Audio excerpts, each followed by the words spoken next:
Retomo un poco lo que empecé la clase pasada y después voy a hacer un repaso de todas las conservaciones, así me pueden hacer preguntas y bueno, discutimos un poco.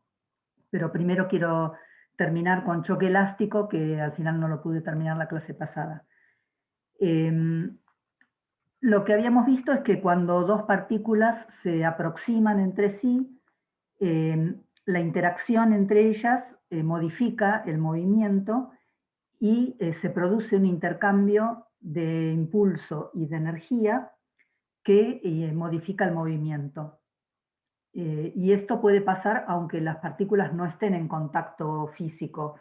O sea, pasa, por ejemplo, cuando un electrón se aproxima a un núcleo, aparece una fuerza eléctrica que desvía el movimiento. O sea, hay un cambio importante de movimiento sin necesidad de que estén en contacto físico las partículas. Y habíamos visto que los choques se pueden, digamos, esto es un choque y los choques se dividen en elásticos, o sea, vamos a ver choques, elásticos e inelásticos.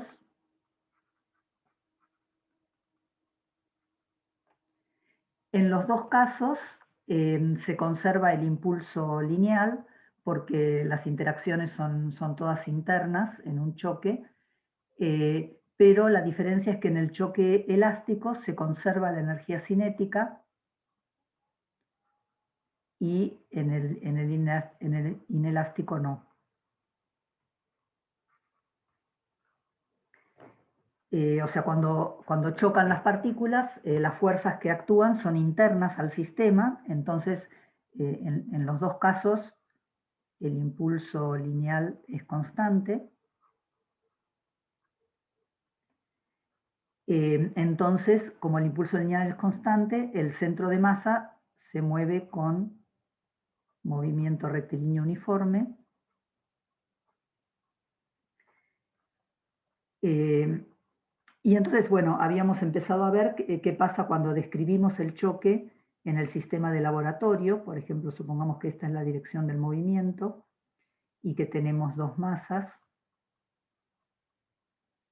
M1 y M2, que se están moviendo originalmente con una cierta velocidad inicial, la llamo V10 y V20, la partícula 2.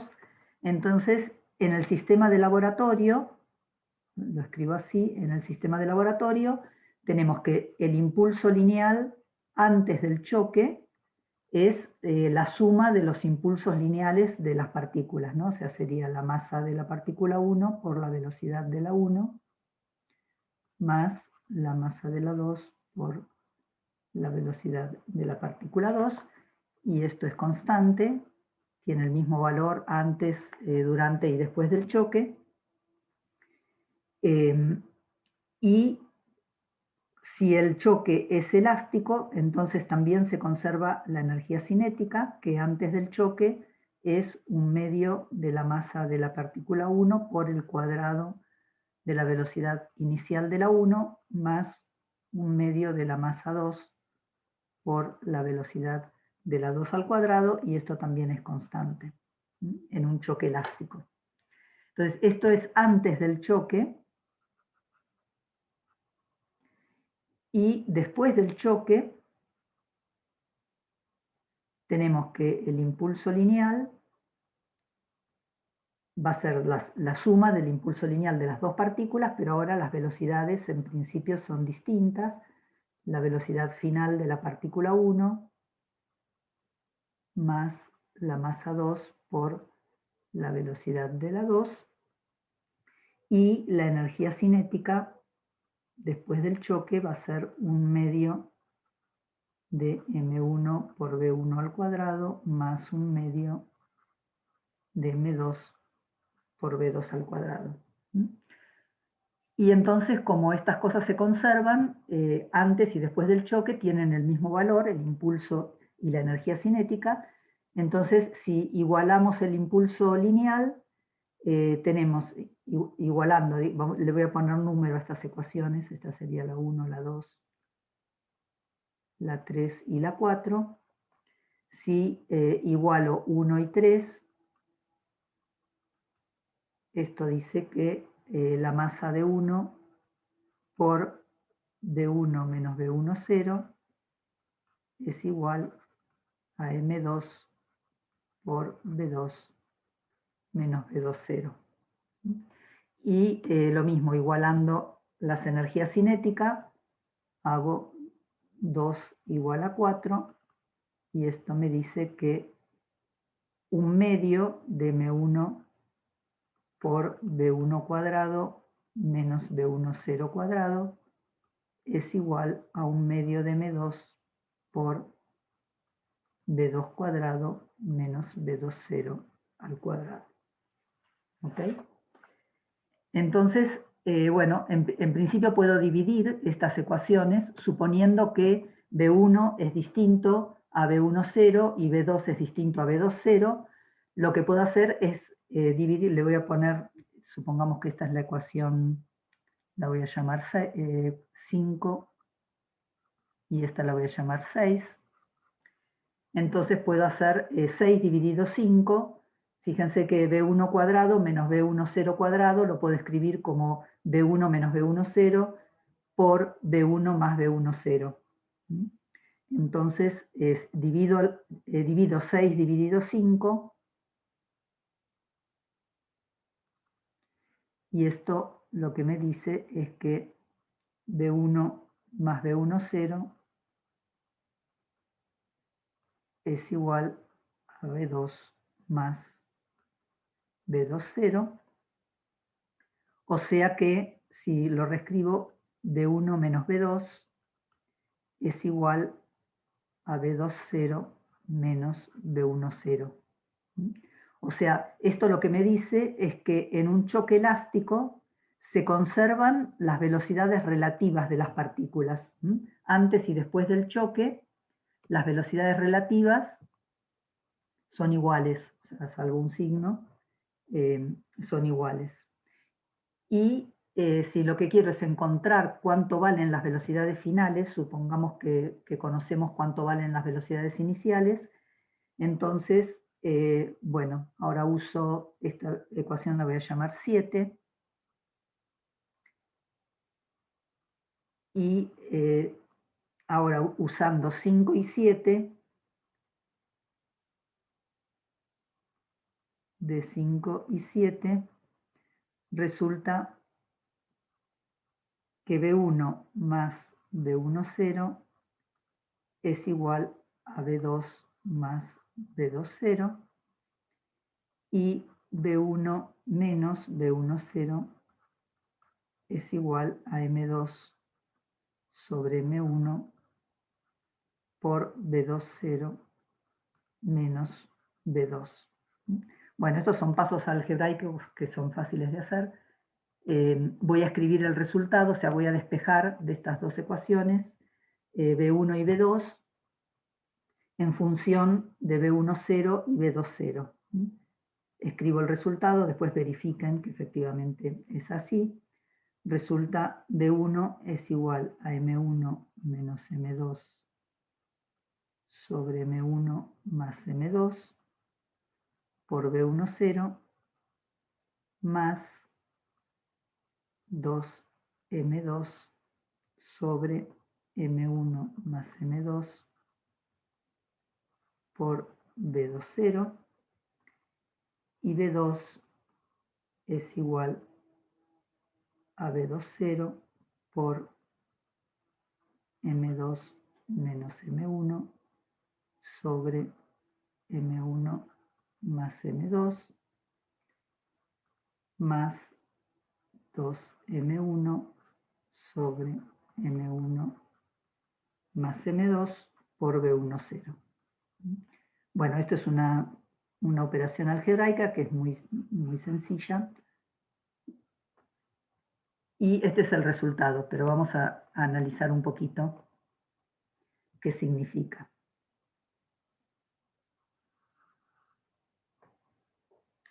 fíjense, por un lado, fíjense la simetría de la solución, ¿no? O sea, si cambiamos 1 por 2, las ecuaciones se intercambian una con la otra.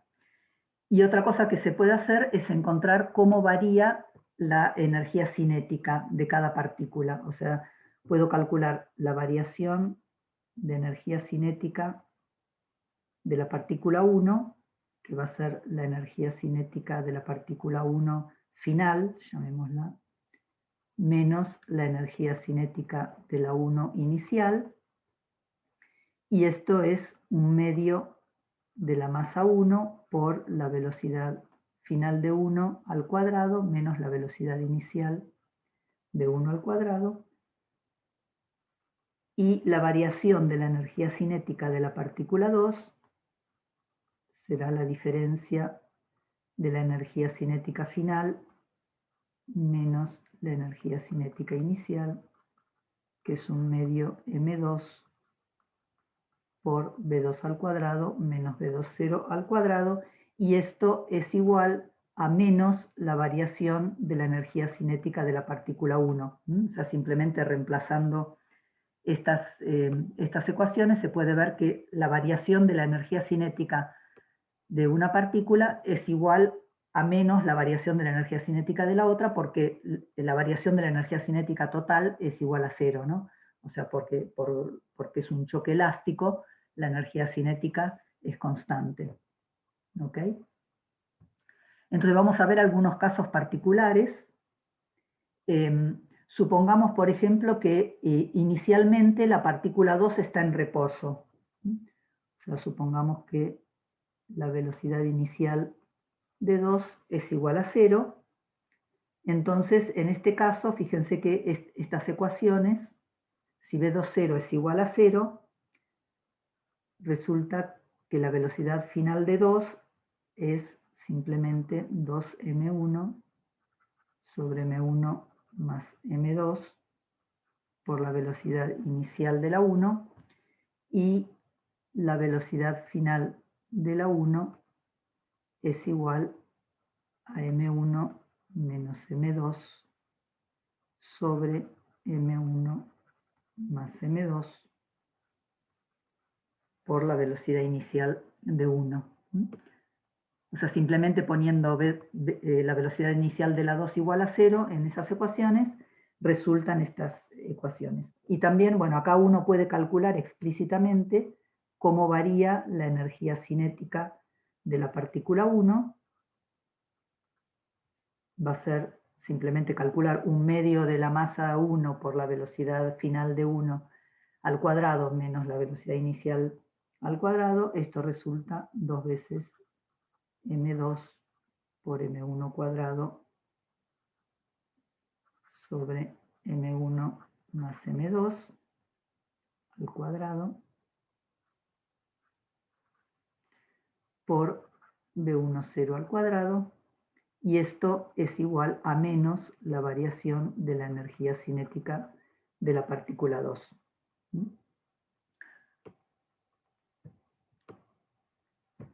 Entonces vamos a ver estas ecuaciones, digamos, qué significan estas ecuaciones en algunos casos particulares. Supongamos, por ejemplo, que las masas de las partículas son iguales. O sea, m1 igual a m2. Si son iguales, entonces llamémoslo m a la masa. Entonces miremos estas expresiones que escribimos acá, de la velocidad final. O sea, si las masas son iguales, entonces la velocidad de 2, si m1 es igual a m2, en esta ecuación tenemos 2m1 sobre 2m1, la velocidad final de 2 es igual a la velocidad inicial de 1, y acá si m1 es igual a m2, b1 es igual a 0. O sea, este es el caso, por ejemplo, de las bolas de billar. Si uno está jugando al billar, todas las bolas tienen la misma masa. Si una choca contra otra que está en reposo, entonces la que venía con una cierta velocidad adquiere una velocidad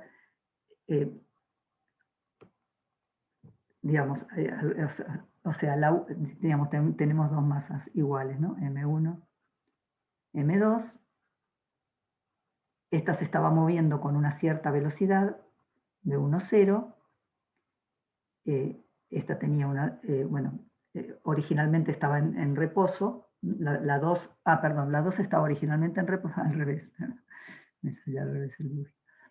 La 2 estaba inicialmente en reposo, la 1 venía con una cierta velocidad, de 1, 0. Y después del choque, la 2 adquiere la velocidad que traía la 1 y la 1 queda en reposo. O sea, es el caso de un choque elástico en una mesa de billar, por ejemplo. Otro caso que podemos analizar es, por ejemplo, que M1 sea M1 mucho mayor que M2. Bueno, M2 está en reposo, M1 tiene una masa mucho mayor. Por ejemplo, en un caso, no sé, que podríamos pensar una bolita que está en reposo y una bola de bowling que le pega, digamos, que viene con una cierta velocidad y le pega.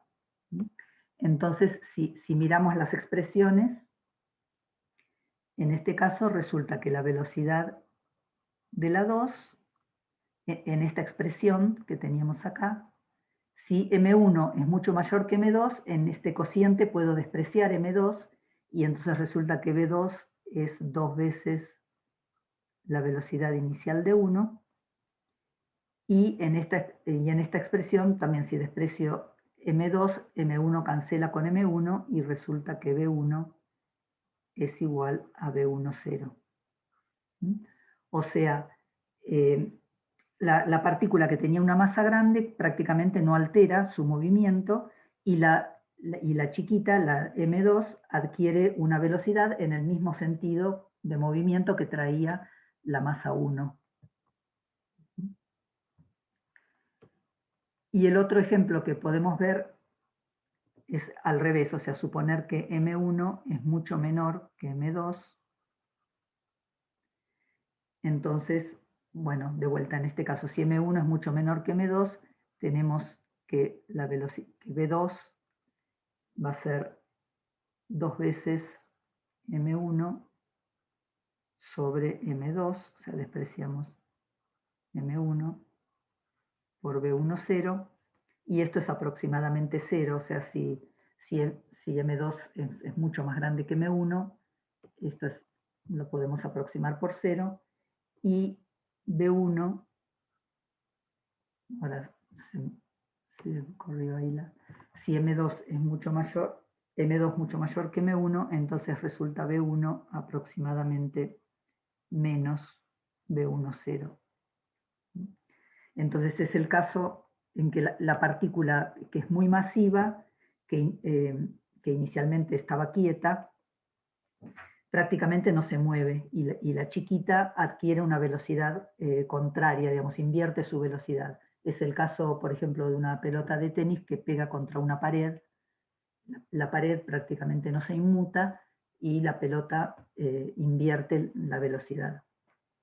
Son ejemplos de choques elásticos. ¿Ok? Bueno, ¿hay preguntas?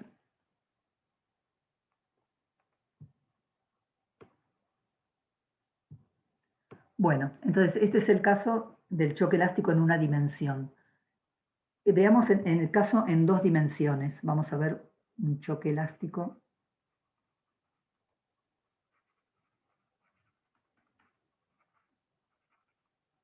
en dos dimensiones.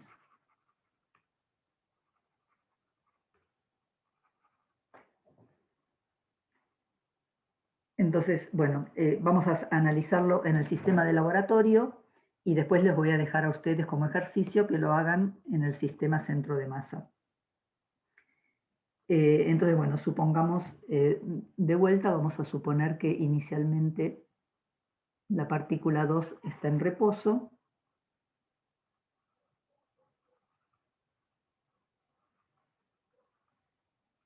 Inicialmente, y la partícula 1 se mueve con velocidad v1,0. Entonces, bueno, en este caso tenemos que el impulso inicial va a ser solamente el impulso de la masa 1, que, bueno, en este caso se mueve en la dirección X, ¿no? Si este es el eje X, el impulso inicial es en la dirección X. Y esto también es el impulso del centro de masa, ¿no? O sea, esto lo podemos escribir como la masa total por la velocidad del centro de masa. O sea, en términos del centro de masa lo podemos escribir el impulso total como la suma de las masas por la velocidad del centro de masa, o sea que la velocidad del centro de masa es igual a m1 sobre m1 más m2 por la velocidad inicial de la 1 en la dirección X y es constante.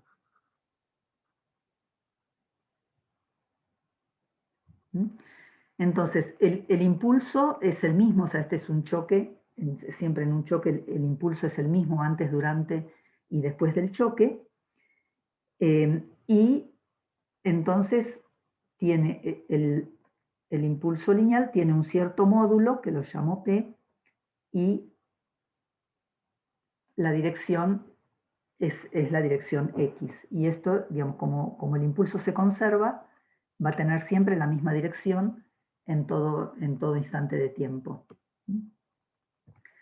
Pero la interacción entre las partículas puede ser tal que después del choque, entonces supongamos que acá estaba la partícula M2, y después del choque podría ser que las partículas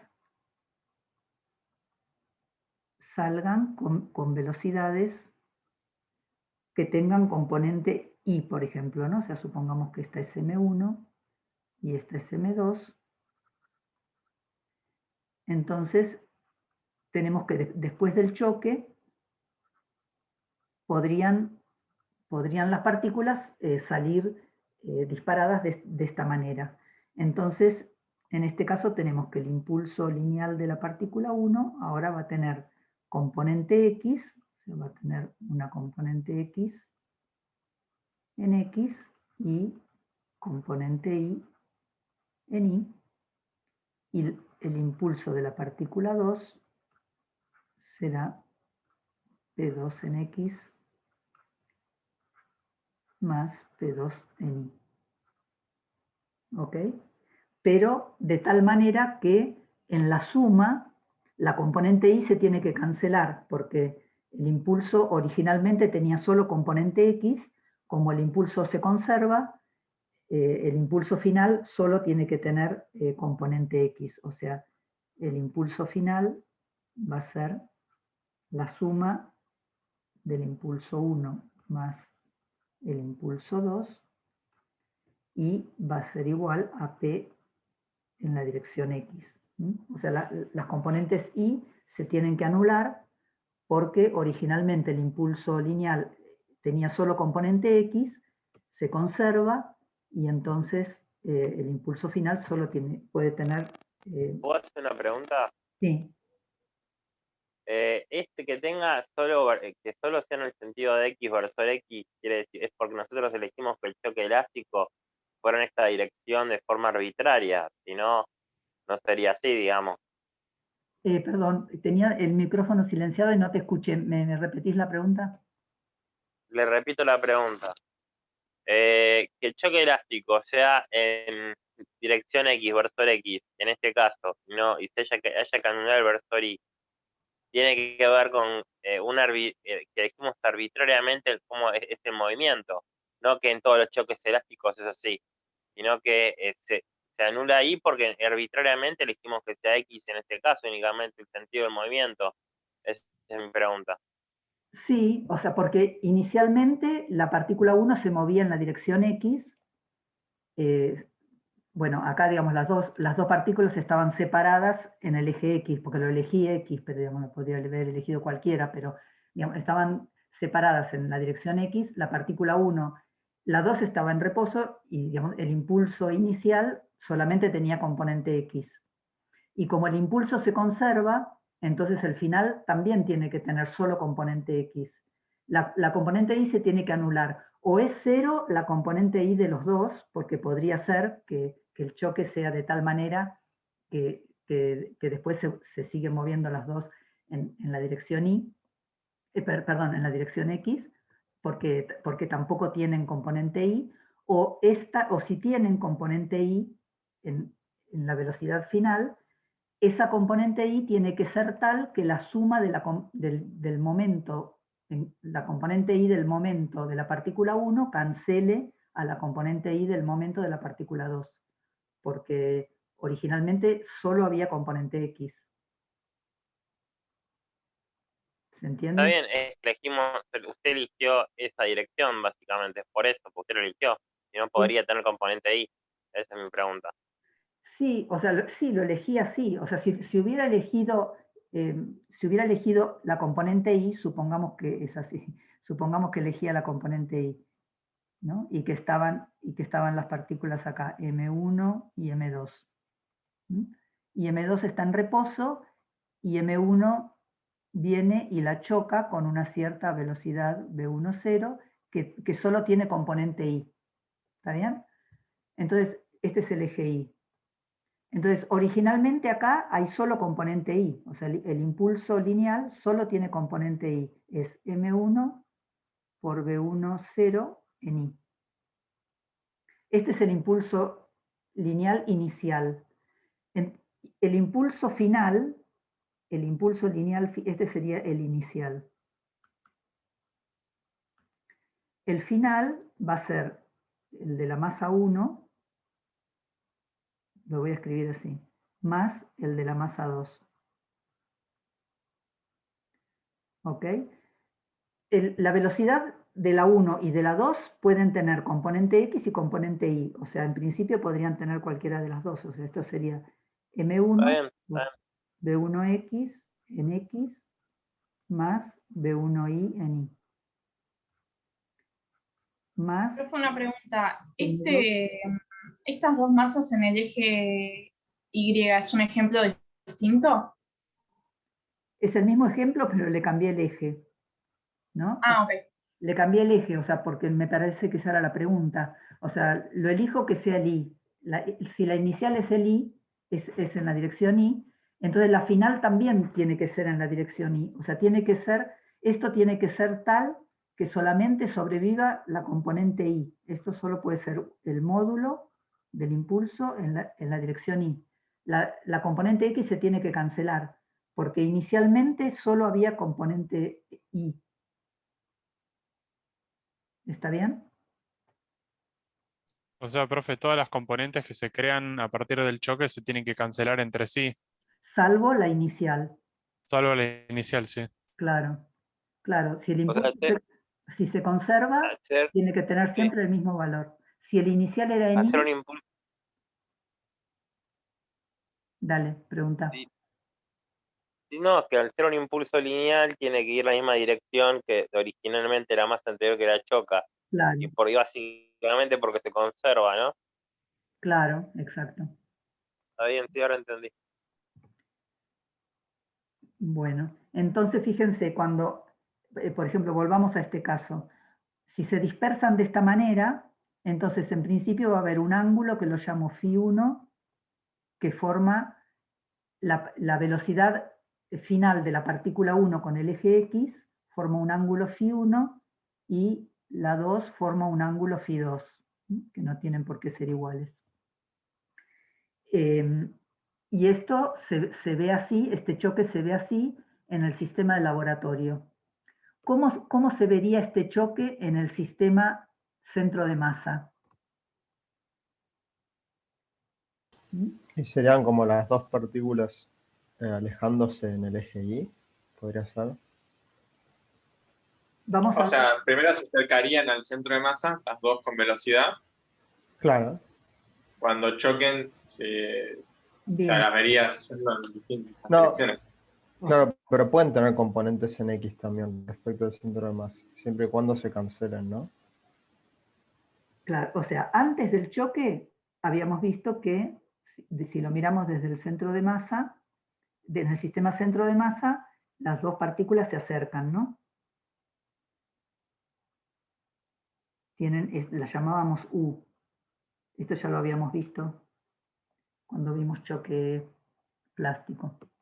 ¿Está bien? Desde el centro de masa lo que se ve es que inicialmente las dos partículas se acercan. Y después del choque, ¿cómo se ve el choque? Este choque que en el sistema de laboratorio tenía esta forma, esta que vimos acá, ¿cómo se ve en el sistema centro de masa? Serían dos vectores opuestos. O sea, Exacto, claro. En el claro. En el sistema centro de masa, ¿cómo era el impulso lineal? 0, ¿no? 0. ¿Todos se acuerdan de eso? Que era 0. En el sistema centro de masa, la velocidad del centro de masa es 0. Por definición, el sistema centro de masa es aquel que está centrado en el centro de masa. Entonces, en ese sistema, el centro de masa tiene velocidad 0. Y por lo tanto, el impulso lineal en el sistema centro de masa es igual a 0. Entonces, el impulso lineal total es igual a 0. El impulso lineal total en el sistema centro de masa va a ser el impulso lineal de la partícula 1 en el sistema centro de masa más el impulso lineal de la 2 en el sistema centro de masa. ¿Ok? Este es el impulso lineal total de la 1 más la 2 en el sistema centro de masa. Y entonces, esta ecuación lo que nos dice es que el impulso de la 1 es igual a menos el impulso de la 2 en el sistema centro de masa. Son vectores opuestos. Entonces, en el sistema... Con la misma dirección, digamos. En la misma dirección, pero sentidos opuestos. O sea, en el sistema centro de masa, sí, bueno, supongamos que este es el centro de masa, el choque se ve así. ¿Ok? Acá tenemos, por ejemplo, la velocidad final de la partícula 1 y la velocidad final de la 2. Y en el sistema centro de masa hay un único ángulo, llamémoslo θ. Hay un único ángulo porque los dos vectores son iguales y opuestos. ¿Ok?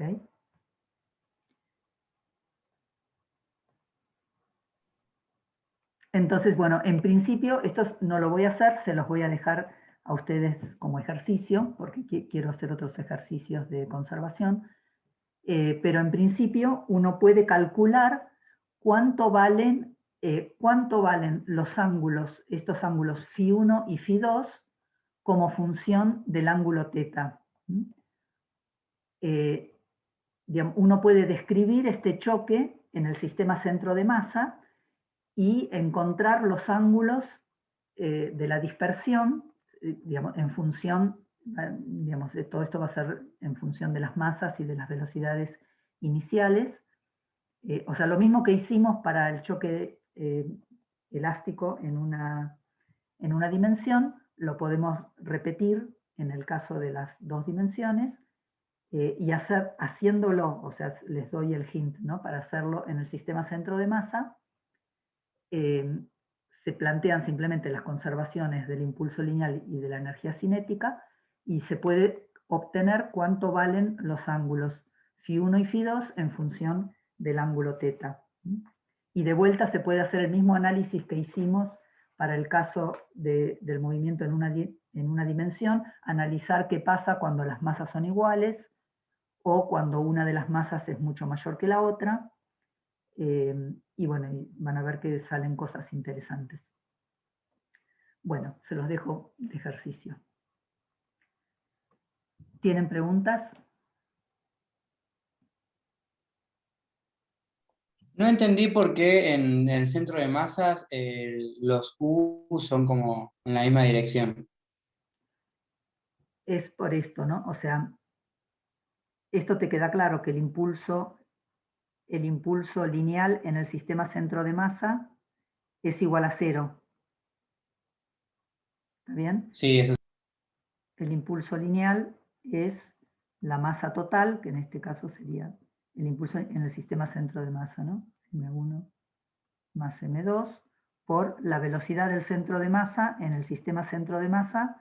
La velocidad del centro de masa en el sistema centro de masa es igual a 0. Entonces el impulso lineal en el sistema centro de masa es igual a 0. Pero siempre el impulso lineal del sistema es el impulso lineal de la partícula 1 más el impulso lineal de la partícula 2, siempre en el sistema centro de masa. ¿Está bien? Entonces, sí, ahí lo... si la suma de los impulsos es igual a 0, significa que uno es igual a menos el otro. Entonces, Claro. son opuestos. Gracias.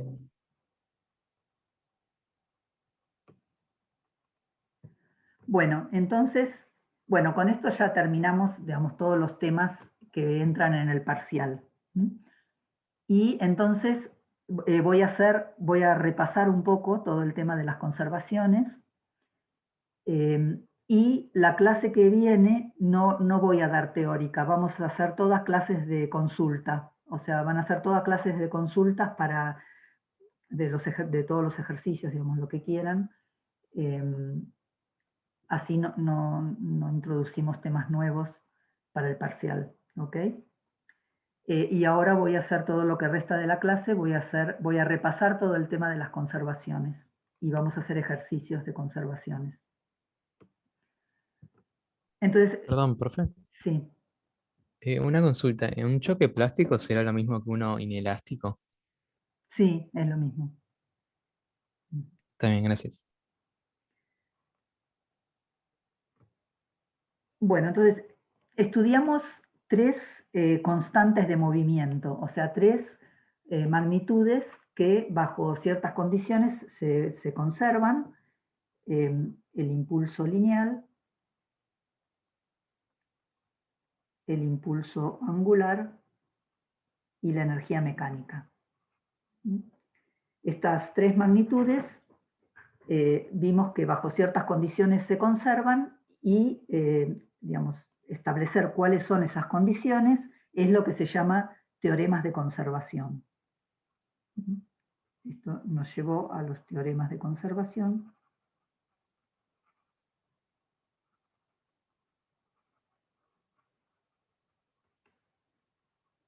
Y vamos a recordar un poquito cómo eran estos teoremas. Vamos a considerar un sistema de partículas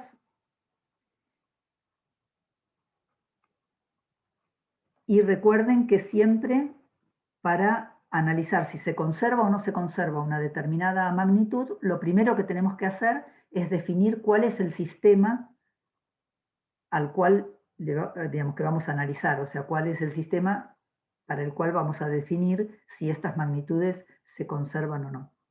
Entonces vamos a tomar un sistema de partículas. Supongamos que hay n partículas y sobre estas partículas actúan fuerzas externas, en principio, sobre todas las partículas, digamos, sobre cada partícula I actúan las fuerzas externas y fuerzas internas, que las llamábamos la fuerza que la I hace sobre la J. Entonces hay fuerzas externas, en principio, e internas. Y bueno, una noción importante fue la del centro de masa.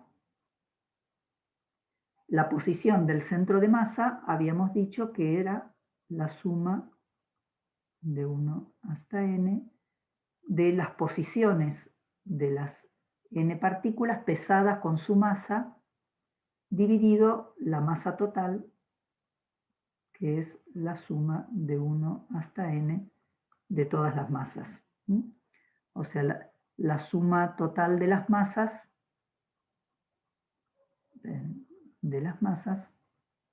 es la masa total del sistema. ¿Ok? Bueno, entonces, vamos a ver primero, recordemos el impulso lineal. ¿Qué teníamos que mirar? O sea, el impulso lineal total de un sistema va a ser la suma de los impulsos lineales de todas las partículas del sistema. ¿Ok? Y esto también, en función del centro de masa, lo podíamos escribir como la masa total por la velocidad del centro de masa. Y el teorema de conservación, que nos decía que si calculamos la variación del impulso lineal con respecto al tiempo, esto va a ser la suma desde 1 hasta n de las variaciones de todos los impulsos lineales de todas las partículas con respecto al tiempo, y esto era igual a la suma de todas las fuerzas externas actuando sobre todas las partículas, más, en principio, las sumas de las fuerzas internas, pero acá tenemos que sumar las sumas de, digamos, las fuerzas de todas las partículas, la fuerza que todas las partículas J hacen sobre la I, y después sumar sobre todas las I. ¿Mm? Entonces, en principio, consideramos todas las fuerzas, las externas y las internas, pero las fuerzas internas habíamos visto que si hacemos bien esta suma, por ejemplo, para cada fuerza que J hace a I, hay un par de reacción que es la fuerza que I hace a J. O sea, en esta doble suma tenemos la fuerza que J hace a I más la que I hace a J, y como son pares de acción-reacción, esto se cancela, o sea, en toda la suma las fuerzas internas se cancelan, y entonces habíamos visto que podemos considerar solo la resultante de las fuerzas externas,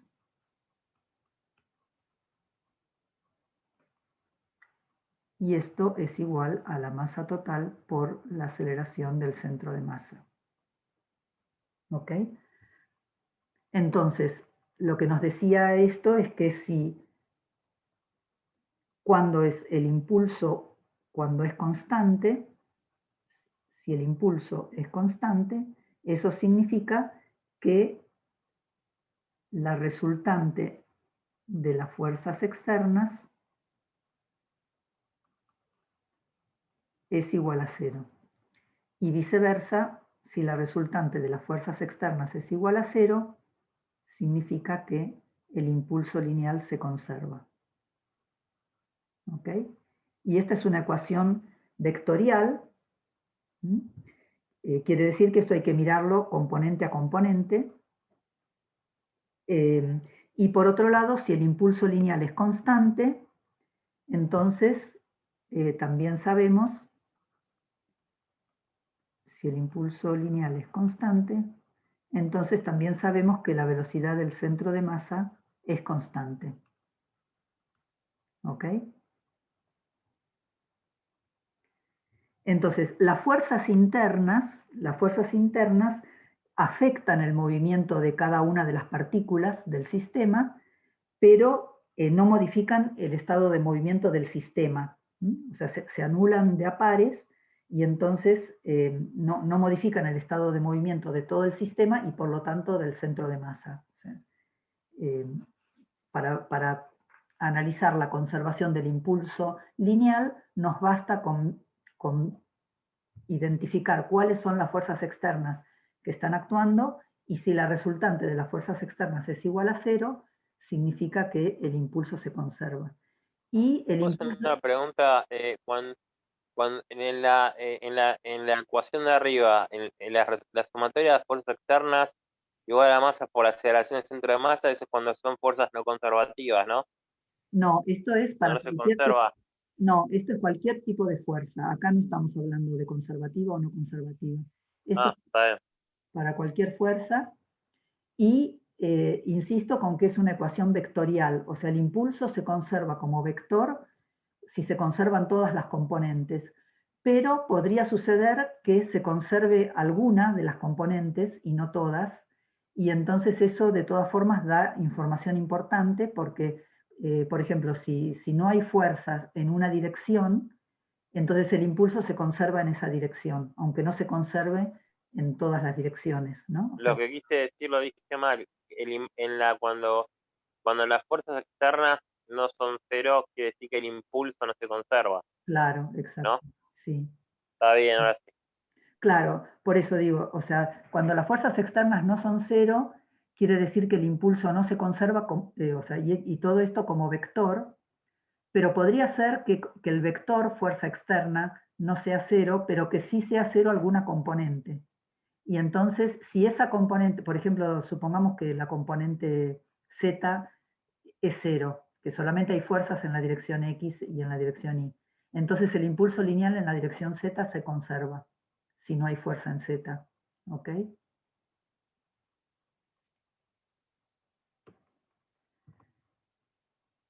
Bueno, después el otro ejemplo que vimos la clase pasada era el de la energía mecánica.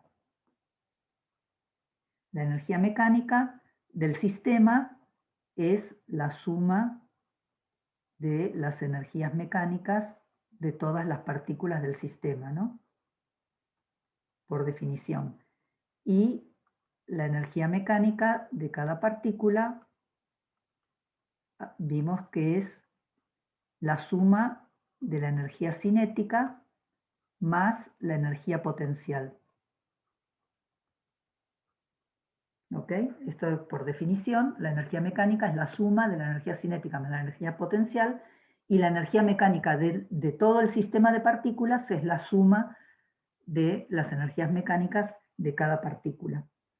Y la clase pasada habíamos visto que si el trabajo de las fuerzas no conservativas es igual a cero, si no hay trabajo de fuerzas no conservativas, entonces la energía mecánica se conserva.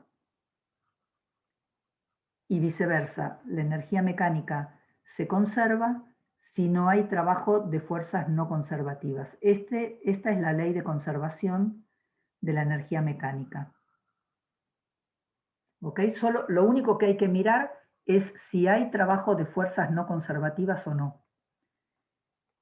Entonces, y en este caso nos podemos preguntar, el trabajo de las fuerzas no conservativas, ¿tenemos que mirar el trabajo de las fuerzas no conservativas externas, las internas, o las externas y las internas? O, bueno, ¿cuáles son las que tenemos que mirar?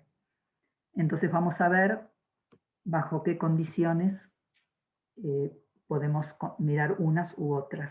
Entonces, en principio miramos todas.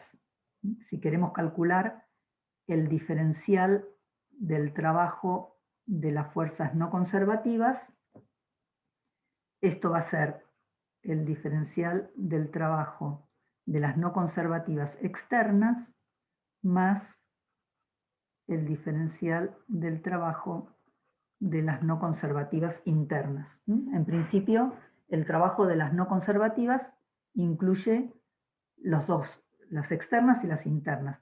Las externas, el diferencial de trabajo total de las fuerzas internas van a ser las fuerzas externas, producto escalar, el desplazamiento de la partícula I, sumado sobre todas las I's, y las internas tenemos la suma sobre I y la suma sobre J distinto de I de la fuerza que la J hace a I, producto escalar, el desplazamiento de la I. Sumado sobre todas las J y sobre todas las I. ¿Ok? Entonces, este es el trabajo total de las fuerzas no conservativas, externas e internas. Pero, de vuelta, para las fuerzas internas tenemos que, por ser pares de acción y reacción, la fuerza que I hacia J es igual y contraria a la fuerza que J hacia I. Entonces, Profe, sí. una pregunta. ¿Por qué el diferencial de la posición del vector de posición tiene su índice. Suma sería igual para cualquiera. Estoy sumando sobre todas las partículas, ¿no? O sea, el I va de 1 a... Ah, O sea, miro el trabajo de las fuerzas bien. conservativas sobre cada partícula. Perdón. ¿Okay? Entonces ahora voy a mirar un par particular, la I y la J. Entonces, si quiero calcular cuánto vale el trabajo de las fuerzas I y J internas,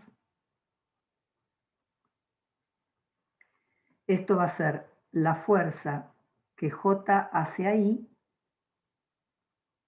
por el desplazamiento de la I más la fuerza que I hace a J, producto escalar, el desplazamiento de la J.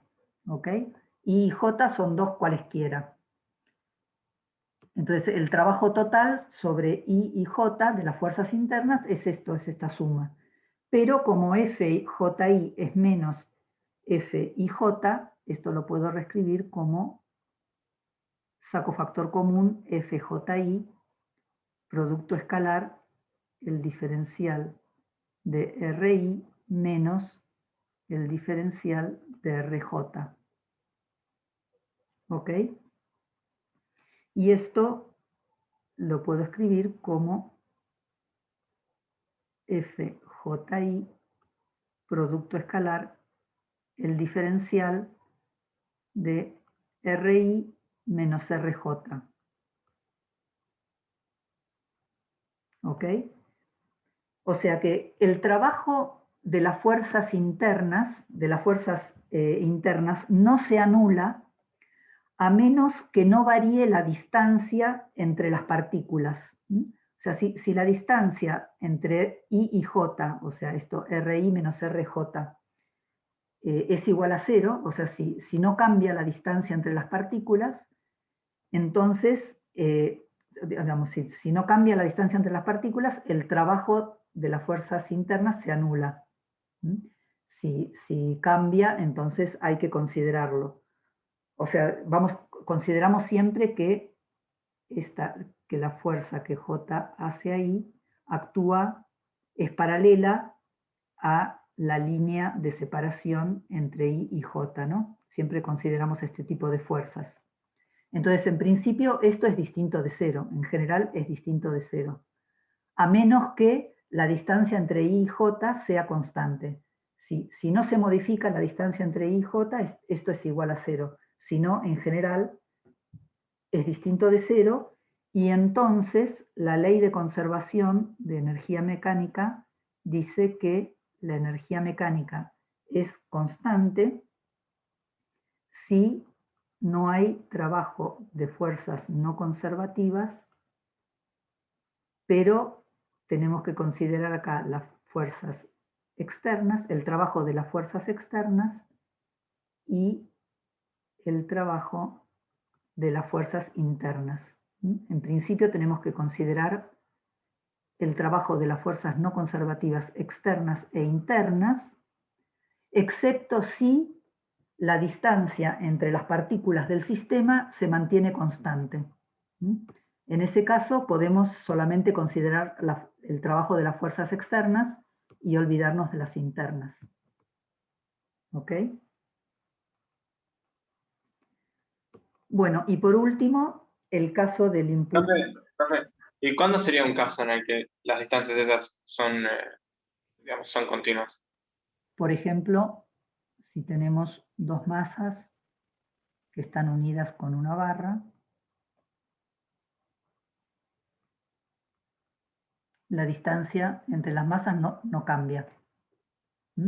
Entonces, en este caso, si queremos analizar la conservación de la energía mecánica, en este caso, supongamos, no sé, que esto es una barra que está cayendo, que cae, y tenemos el peso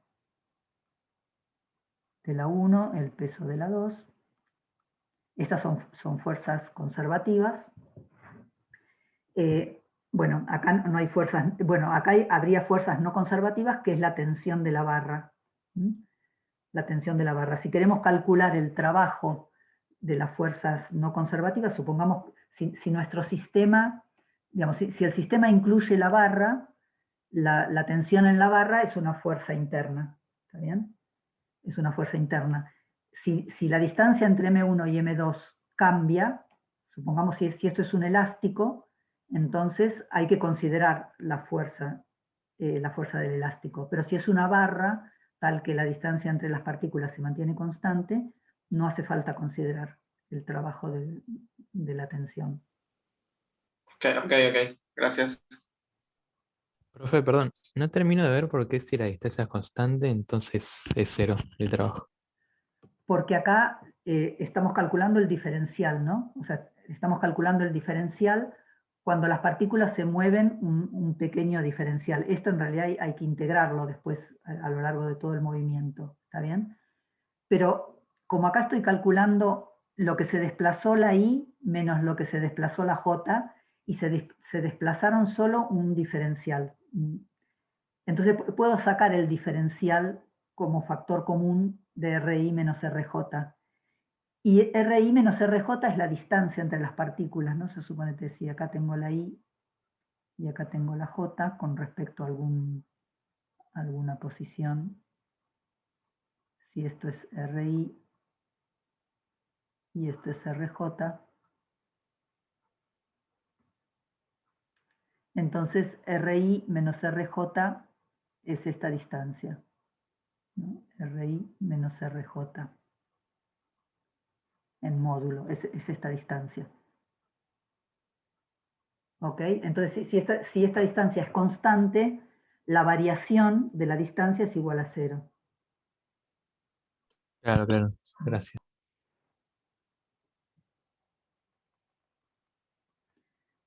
Bueno, ¿hay más preguntas? O sea, eso sigue en línea de que el trabajo es la fuerza por la variación de la posición. Claro, sí, calculé el trabajo de las fuerzas internas. Sí. Bueno, y para el impulso angular, lo habíamos visto cuando vimos el impulso angular del sistema, o sea, el impulso angular del sistema es la suma de vuelta de los impulsos angulares de todas las partículas y, si se acuerdan, la definición de impulso angular es el producto vectorial de RI por el impulso lineal. Y habíamos visto que cuál era la ley de conservación. Si O es un punto que está quieto, el centro de momentos, ¿no? Si está quieto,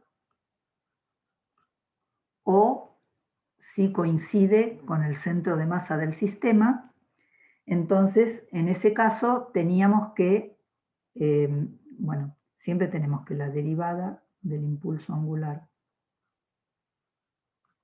con respecto al tiempo es igual al producto vectorial de RI, bueno, de vuelta sumado sobre todos los, bueno, perdón. Tengo que sumar, para el sistema tengo que sumar las variaciones, todas las variaciones, ¿no? Del impulso angular de todas las partículas. Y esto es igual a la suma de RI, producto vectorial, todas las fuerzas externas. En este caso habíamos visto, bueno, en principio, acá podemos considerar, si quieren consideramos todas las fuerzas, vamos a considerar también las fuerzas internas.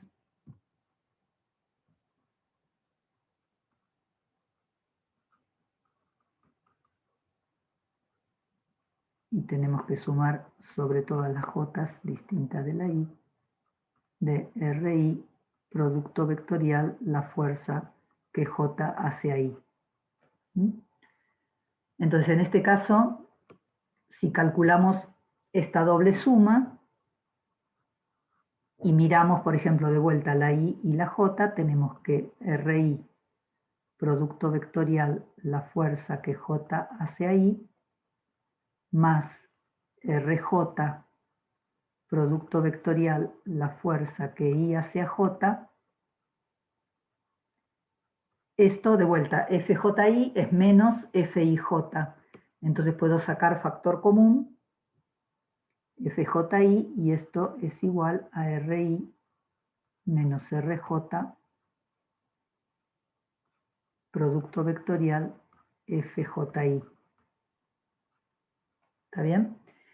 Y entonces, si consideramos el caso en que las fuerzas actúan en la línea de separación de las partículas, o sea que si consideramos el caso en que FJI es paralela a la línea de separación entre las partículas, entonces en este caso este producto, este producto vectorial es igual a 0, ¿no? O sea, si son paralelas las distancias entre las partículas y las fuerzas internas, el producto vectorial se anula y entonces no tenemos que considerar las fuerzas internas, solamente basta con mirar el momento, o sea, en este caso podemos despreciar el momento de las fuerzas internas y solamente concentrarnos en el momento de las fuerzas externas, que son los casos que vamos a ver en este curso, tienen esta particularidad.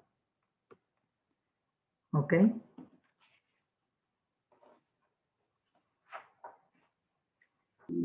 Ok. Bueno. Entonces vamos a hacer ejemplos. O sea, ahora vamos a ver algunos ejemplos para ver cómo analizar las conservaciones. Entonces vamos a ver, primero vamos... Bueno, Carmen, sí. ¿puedes volver un segundo para arriba? Que me faltó copiar algo. Ok. Acá. Gracias. Dame un segundo. Aprovecho a prender. Ahí se me trabó. Ahí está, ahí sí, un segundito. Perdón, Carmen. Sí. Ahí cuando definiste momento, ¿no faltó poner que es igual a 0 si está quieto que el momento total es igual a 0 si está quieto el centro de momentos? Sí. ¿Cómo? ¿En dónde me decís? ¿Acá? ¿Acá? No, arriba, perdón. ¿Acá? O sea, Si O está quieto, Eso. o es el centro de masa. En cualquiera de estos dos casos vale esta ley de conservación, ¿no? O sea, si O está quieto o es el centro de masa, entonces la ley de conservación lo que dice es que si el momento de las fuerzas externas con respecto a O es igual a 0, entonces el impulso angular del sistema con respecto a O es constante y viceversa. O sea, esta es la ley de conservación del impulso angular siempre que O sea un punto que está quieto o que sea el centro de masa del sistema. Ok, gracias.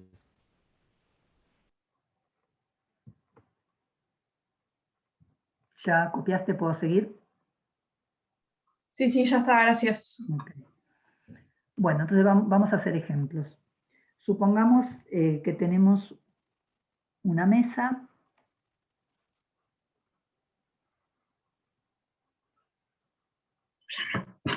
con un agujero por donde pasa un hilo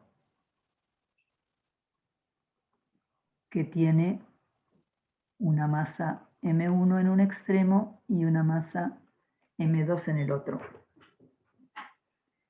Y la masa M1 se mueve con una cierta velocidad, pongamos V1.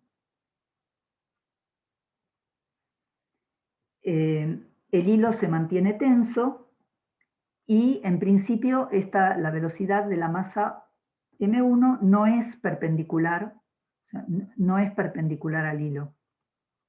O sea, la velocidad tiene cualquier dirección y la masa 2 se mueve también con una cierta velocidad V2. O sea, V1 y V2 no son constantes, o sea, vamos a plantear coordenadas polares sobre la mesa. O sea, supongamos que esta es la dirección R en la dirección del hilo.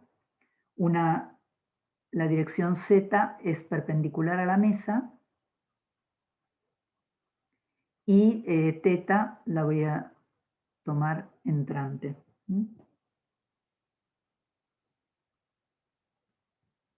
Ok, voy a plantear estas coordenadas.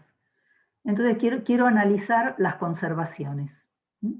Entonces lo primero que hay que hacer para analizar las conservaciones es definir el sistema. ¿Para qué sistema voy a estudiar las conservaciones? Fíjense que acá puedo elegir muchos sistemas. Puedo elegir M1, ese puede ser el sistema M1, el sistema puede ser M2, o puede ser M1 más M2, o puede ser M1, M2 y el hilo. O sea, hay muchos sistemas posibles. Entonces vamos a empezar eligiendo como sistema M1 y M2.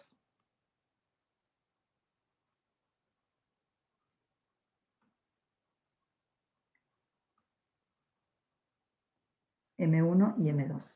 Y vamos a ver, por ejemplo, si se conserva, quiero ver si se conserva el impulso lineal. El impulso lineal. ¿Qué tengo que mirar?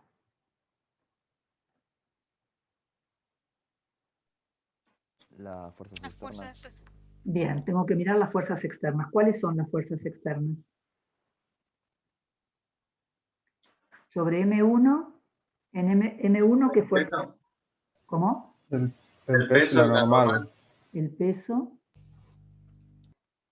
la normal. Y la tensión. Y la tensión, muy bien. Y la tensión. Y sobre M2... Perdón. Eso, la tensión, si consideramos el sistema como las masas y la soda, ¿no es interna? El sistema es M1 más M2. Ah, ok, está bien. ¿Y en M2 qué fuerzas hay? El peso y la tensión. Bien, el peso y la tensión, llamémosla T'. O sea, tenemos que la tensión sobre M1, o sea, el módulo de las tensiones es el mismo, pero en M1 actúa la tensión en menos R, y en M2 actúa ¿en qué dirección? En Z. Z. En Z. Bien. Ok. Entonces, ¿se conserva el impulso lineal o no? En tita sí, ¿no? ¿Cómo? En tita vector sí, en la dirección de tita. No hay fuerzas en teta, muy bien, entonces se conserva en la dirección teta, pero ¿se conserva como vector o no? No, ¿no? Porque tenés R. En R reversor tenés la tensión. Bien, muy bien. En R reversor y en Z también, ¿no? Entonces no se conserva. No se conserva como vector. ¿Ok? ¿Qué pasa con la energía mecánica? ¿Qué tenemos que mirar? El trabajo de las fuerzas no conservativas. Bien, ¿cuáles son las fuerzas no conservativas? La tensión Las y la internas, normal. ¿no? Bien. Las internas, o sea, ¿cómo las internas? ¿Qué son las internas?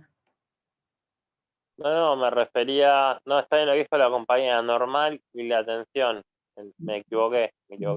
No conservativas pueden ser las externas e internas, me equivoqué. Muy bien. Bueno, entonces vamos a calcular el trabajo de las tensiones. O sea, la normal no hace trabajo porque es perpendicular al movimiento. ¿Ok? ¿Está bien? Entonces vamos a calcular el trabajo de las tensiones.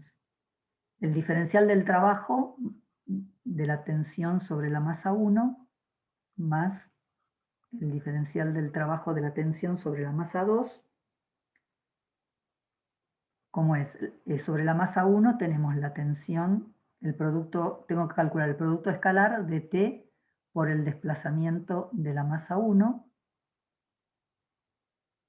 más el producto escalar de T' por el desplazamiento de la masa 2. ¿Está bien? El de la masa 1 es 0. No, bueno, no necesariamente porque la velocidad no es perpendicular al hilo, ¿no? Claro, no es perpendicular. Lo voy a escribir, el desplazamiento de la 1 lo voy a escribir en función de la velocidad.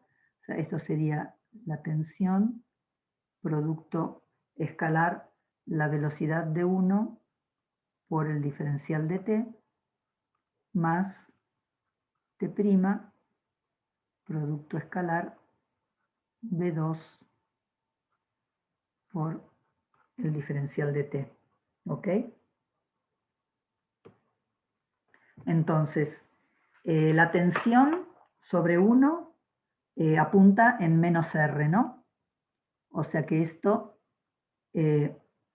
lo puedo escribir, o sea, el vector T es menos T en R versor, producto escalar, la velocidad 1, la única componente de la velocidad que va a contribuir, bueno, lo escribo así, pero la única componente que va a contribuir es la componente R, ¿no? En el producto escalar.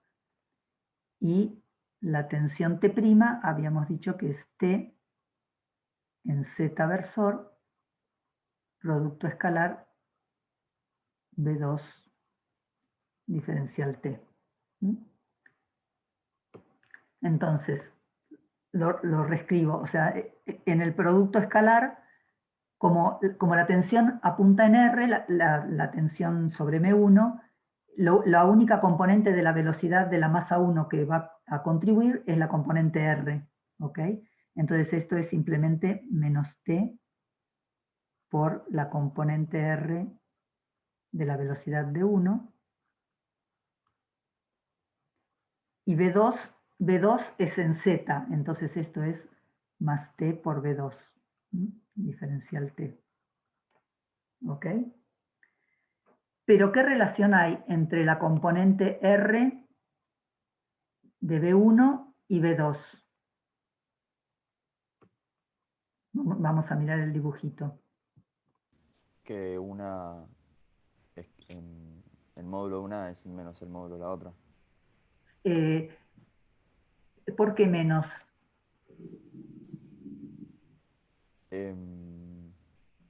Buena pregunta.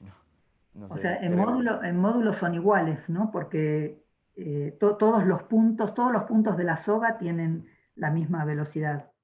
¿Está bien? O sea, en módulo la componente R de la velocidad de 1 tiene que ser igual a la velocidad de 2 porque la soga es inextensible y todos los puntos se mueven con la misma velocidad. Entonces, ¿está claro eso? Entonces, B1R es igual a B2 en módulo. No, profe, no entendí lo último que dijo. O sea, ¿ves que la componente R de B1 tiene que ser igual a la velocidad de 2? ¿Lo ves del dibujito? O sea, la componente R de B1, bueno, en este caso apunta en este sentido, ¿no? Sí. Y bueno, y tiene que Ok, porque tiene que ser como están igual. unidas, está bien, ok. Claro. Sí. La misma cantidad que cae tiene que ser la que se agarra de ambos. Exacto. Entonces, como son iguales, entonces el trabajo total es igual a 0, el trabajo de las tensiones es igual a 0, y entonces la energía mecánica se conserva. ¿Ok? La clase pasada alguien había preguntado qué pasaba si teníamos un sistema de masa variable.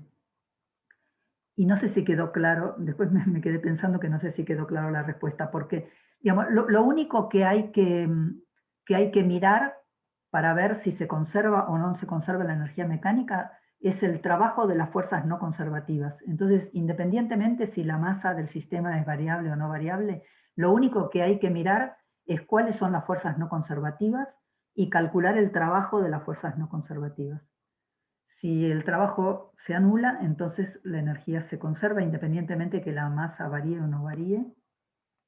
O sea, es lo único que hay que mirar. En este caso, fíjense que la energía mecánica de la masa 1 no es constante, ¿no? O sea, si miramos el trabajo de la tensión sobre la masa 1, es distinto de 0. Y tampoco es constante la energía mecánica de la masa 2, pero sí es constante la energía mecánica del sistema. O sea, lo que se cancela el trabajo de la fuerza de la tensión sobre la masa 1 con el trabajo de la tensión sobre la masa 2. O sea, el sistema es conservativo, el sistema M1 más M2. Pero M1, o sea, hay trabajo de fuerzas no conservativas sobre M1. Si M1 fuera nuestro sistema, no se conserva la energía mecánica de M1. ¿Ok? Bueno, vamos a ver el impulso angular. ¿Se conserva o no se conserva? Vamos a mirar el dibujito. ¿Qué tenemos que mirar?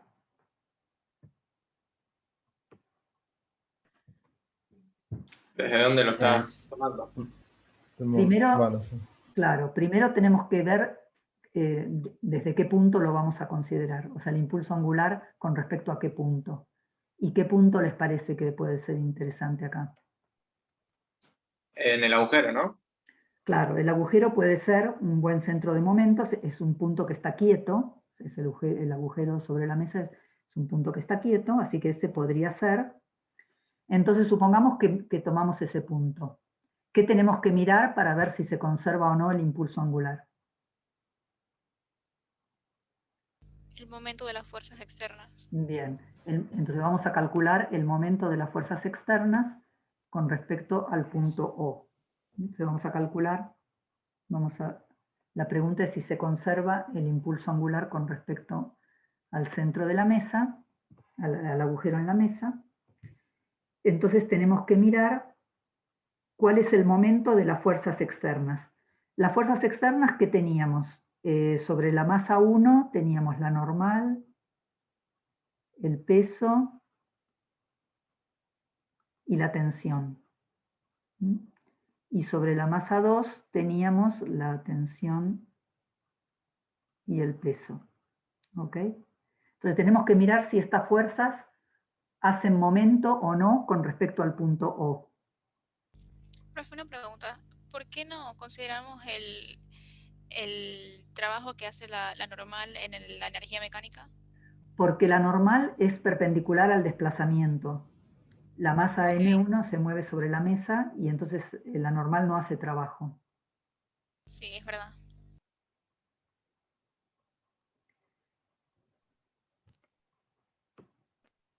Bueno, ¿cómo es el momento de estas fuerzas con respecto a O?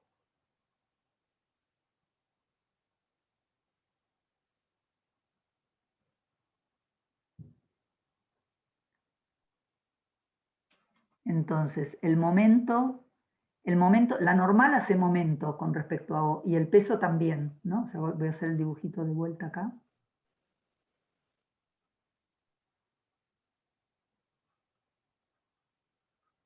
Tenemos la normal y el peso.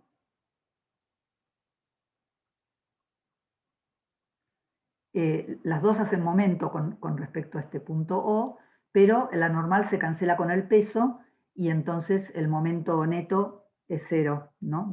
O sea, el momento de la normal se cancela con el momento del peso porque son iguales y contrarias.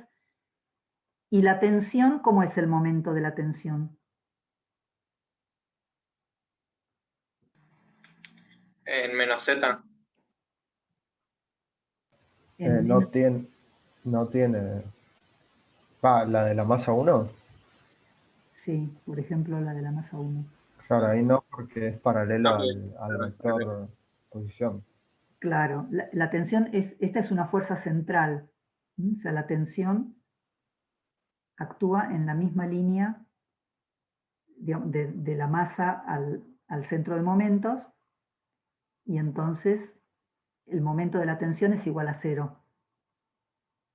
¿Ok? Si calculamos el producto vectorial de la distancia de 1 al centro de momentos por la tensión, este es el momento de la tensión, esto es igual a 0. ¿Ok? Es una fuerza central. No hay momento. Ahora, ¿qué pasa con el peso y la tensión prima sobre la masa 2?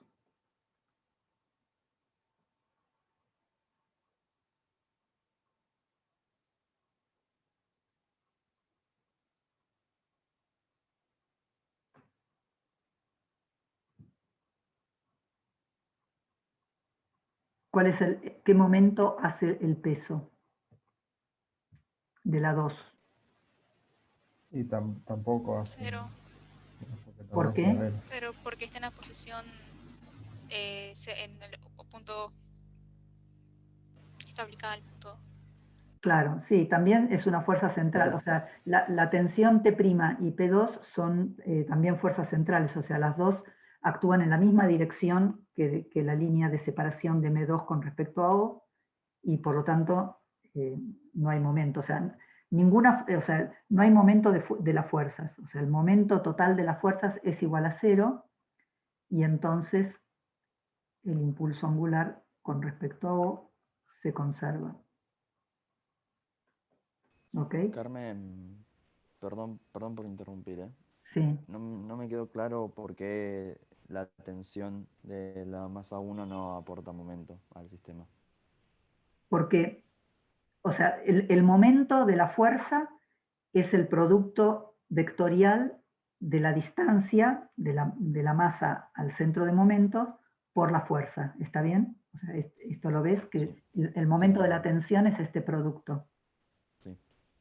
Bueno, R1, o sea, la distancia de la masa 1 al centro de momentos es este vector, ¿no?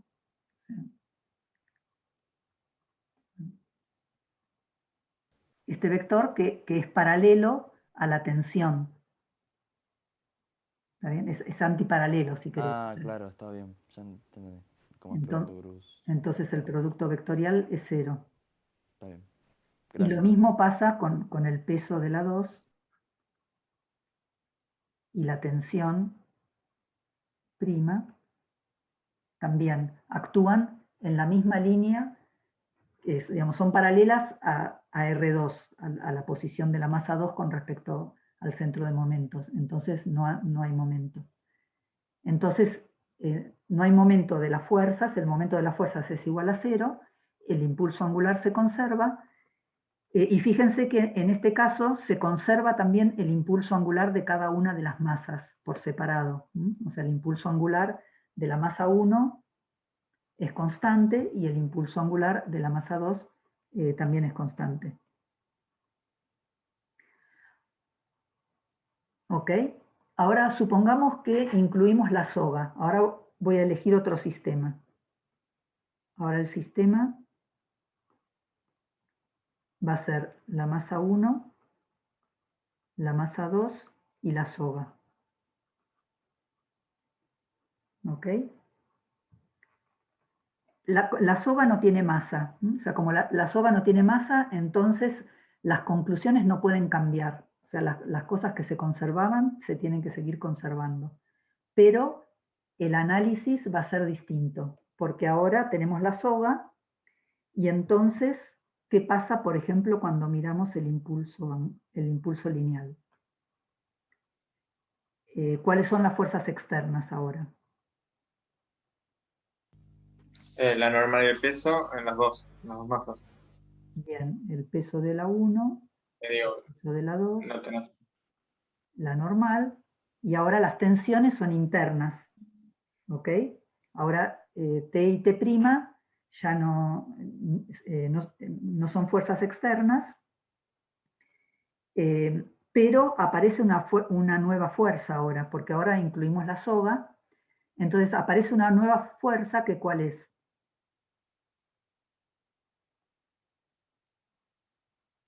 La normal a La la que hace la- soga, lo único que se me ocurre. El Pero- peso de la soga. No, la Peso, soga no tiene masa. Ah, es La que hace verdad. la soga a la masa. ¿Cómo? La que hace la soga a la masa. La soga a la masa. Es la contraria de mismo. Porque es interna. Bueno, es la tensión, ¿no? O sea, es la tensión. Ahora es una fuerza interna.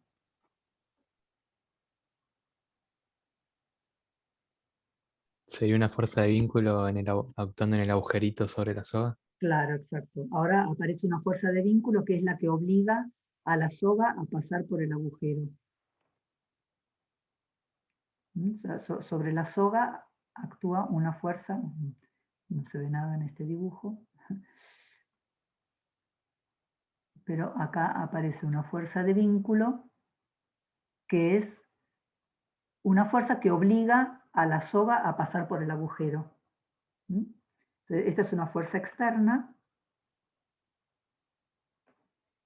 Entonces, bueno, de todas formas, o sea, está bien, el peso 1 se cancela con la normal, pero de todas formas había una fuerza neta que era el peso de la 2, y ahora aparece una nueva fuerza, que es la fuerza de vínculo, o sea que hay fuerzas externas netas y por lo tanto el impulso lineal no se conserva. ¿Ok? Y lo mismo pasaba antes, cuando no teníamos la soga. Ahora, ¿qué pasa con la energía mecánica? ¿Qué teníamos que mirar? el trabajo de las fuerzas externas. Bien, el trabajo de las fuerzas No conservativas. Bien. No Ya conservativas, perdón, sí. Perfecto. Ya habíamos calculado que el trabajo de las tensiones se cancela, ¿ok? Entonces, ¿ahora qué tenemos que mirar? El trabajo que hace la fuerza de vínculo. Bien. ¿Qué trabajo hace la fuerza de vínculo? La fuerza de vínculo es no conservativa, ¿no? Entonces, ¿qué trabajo hace?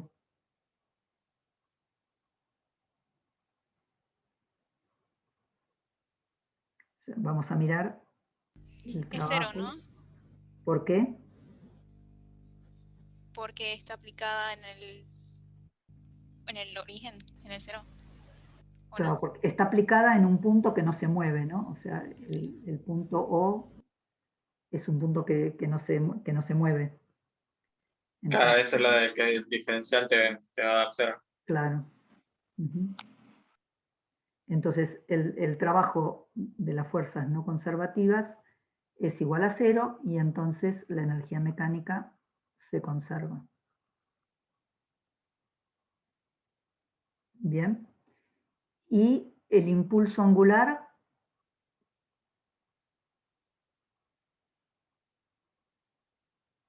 Te tenés que fijar el momento externo. el momento de qué fuerza. O sea, ya habíamos visto que la También fuerza, la fuerza de vínculo. o sea, tenemos que mirar el momento de la fuerza de vínculo. Claro, pero como está aplicada en el cero, Claro. no va a ser torque. Perfecto. Exacto. Está aplicada en el centro de momentos, entonces no hace momento con respecto a O y se sigue conservando el impulso angular. ¿Ok? Igual, perdón, me confunde un poco esto de la existencia de esta fuerza de vínculo, como que no entiendo bien qué está haciendo ahí, o sea, por qué. Está obligando a la soga a pasar por el agujero. O sea, si no hubiera esa fuerza, la soga, no sé, seguiría toda estando adentro de la mesa, arriba de la mesa, por ejemplo. O sea, tiene que haber... ¿Sería la fuerza que dobla la soga? Sí, que la obliga a que pase por el agujero. O sea, ¿estaría apuntando hacia abajo entonces? Es una fuerza O de no vínculo. necesariamente.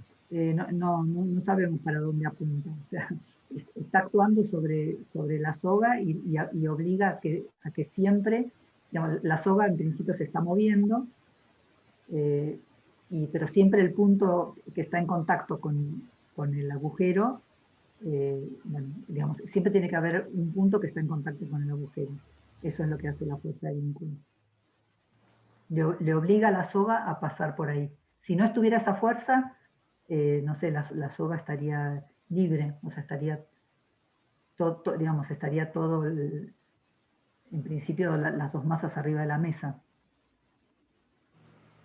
Ok, creo que entiendo un poco más.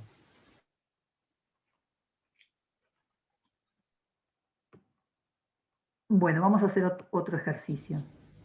Ahí el impulso sería 0, ¿no? Bueno, es constante, pero en particular sería 0, ¿no? Es 0. Claro. El impulso angular, sí. Sí. Bueno, vamos a hacer otro problema. Supongamos que tenemos dos masas que están unidas por un resorte.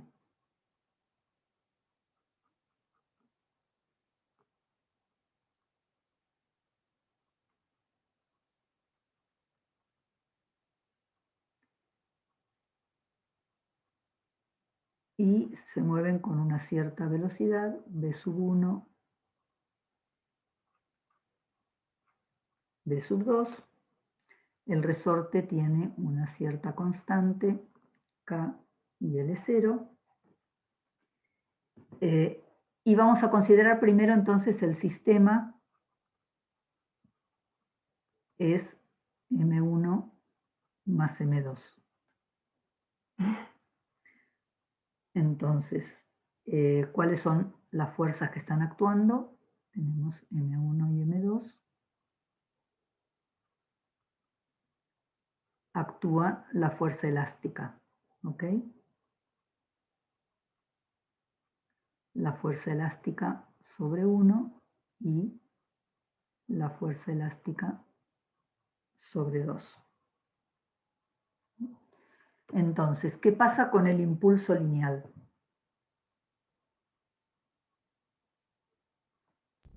Se conserva, ¿no? ¿Por qué? Porque las fuerzas elásticas serían como, del sistema, sería como que serían internas. Pero no tiene... No, el resorte no es parte del sistema. O sea, las fuerzas elásticas son Ah, claro. externas. Si el sistema son solo las masas, el resorte está fuera del sistema, entonces las fuerzas elásticas son fuerzas externas. Claro, pero la suma de las fuerzas esas te tiene que dar 0 igual, así que se conserva. ¿Por qué da 0?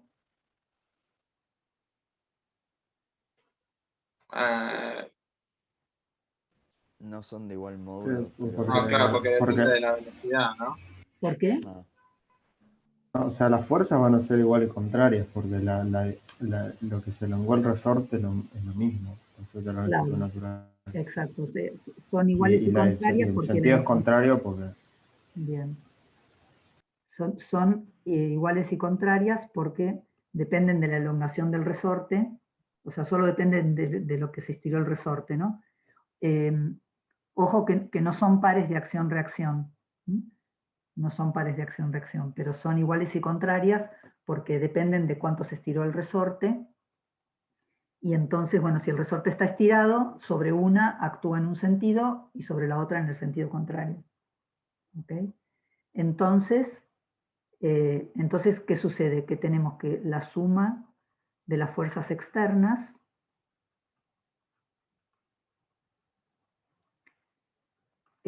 va a ser igual a la fuerza elástica 1 más la fuerza elástica 2. Como son iguales y contrarias, esto es igual a 0. No hay fuerzas externas y entonces el impulso lineal se conserva. ¿Ok?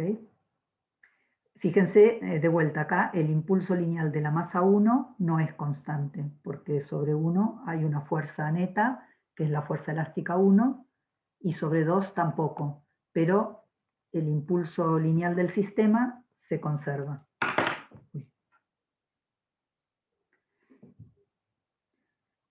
¿Qué pasa con la energía mecánica? Vamos a ver si estas fuerzas elásticas son conservativas o no son conservativas. voy a escribir la fuerza elástica 1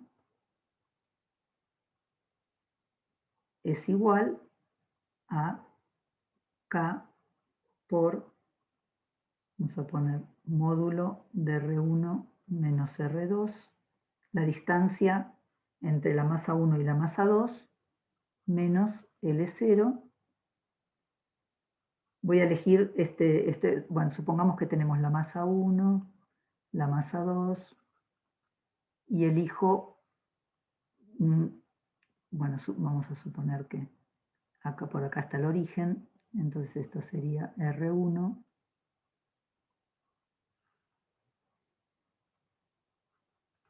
esto es R2, y voy a elegir un versor, este lo voy a llamar R12, que apunta desde M1 hasta M2. Y esta distancia es R2 menos R1, ¿no? O sea, entonces, bueno, tomo el módulo de R1 menos R2 menos L0, y esta fuerza actúa en este versor R12. Le puse flecha, pero le voy a tomar un versor.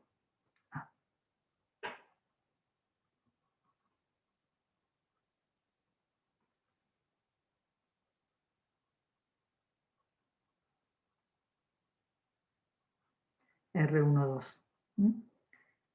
Entonces fíjense que esta fuerza depende de las posiciones de las dos partículas, depende de la posición de R1 y de M1 y de la posición de M2. Entonces no es una fuerza conservativa. La fuerza elástica en este caso sería conservativa si M1 o M2 estuvieran fijos. O sea, si uno es un punto fijo, entonces, por ejemplo, si M2 está quieto, entonces la fuerza elástica sobre 1 es conservativa porque depende solo de la posición de M1. Pero en este caso, la fuerza elástica sobre M1 no es conservativa porque no solo depende de la posición de M1, sino que también depende de la posición de M2. ¿Ok? Entonces vamos a ver qué pasa con el trabajo total. El trabajo total de la fuerza elástica va a ser la fuerza elástica 1 por el desplazamiento de la masa 1 más la fuerza elástica 2 por el desplazamiento de la masa 2. ¿Ok? Y esto es igual a K por el módulo de R1 menos R2 menos L0 en R12, producto escalar, el diferencial de R1 menos el diferencial de R2, ¿no? Porque la fuerza elástica 2 era menos la fuerza elástica 1, entonces tengo que calcular este producto escalar. ¿Está bien? La distancia R1 menos R2, el diferencial de R1 menos R2 lo voy a llamar diferencial de R12 y apunta en R12. ¿Ok? En realidad sería menos, porque lo elegí en este sentido, de R1 menos R2. Entonces esto es igual a menos K por R12 menos L0 en R12, producto escalar, diferencial de R12, que sería, bueno, sí, o sea, si reemplazo por diferencial de R12 en R12 versor, esto vamos a hacer, acá no va el signo menos, ¿no? O sea, acá no va el signo menos va cuando hago el reemplazo esto sería menos K por R12 menos L0 diferencial R12. ¿Ok? Cuando hago el producto escalar. Entonces, fíjense que el trabajo total, o sea, cuando sumo el trabajo de la fuerza elástica 1 más la fuerza elástica 2, el trabajo total es un diferencial exacto. O sea, esto es R12 por el diferencial de R12. Es un diferencial exacto, o sea que el trabajo va a ser independiente del camino. Esta era la propiedad que tenían las fuerzas conservativas, ¿no? El trabajo de las fuerzas conservativas es un diferencial exacto, o sea, puedo escribir el trabajo total como una diferencia de dos energías potenciales. Eso sucede cuando el diferencial es un diferencial exacto. Entonces, resulta que el conjunto de las dos fuerzas elásticas es conservativo, y entonces la energía mecánica se conserva. O sea, la energía mecánica se conserva, o sea, el sistema es conservativo, no es conservativa la energía de una de las masas, o sea, de ninguna de las masas por separado, pero sí es, el sistema es conservativo. El sistema de M1 más M2 es conservativo.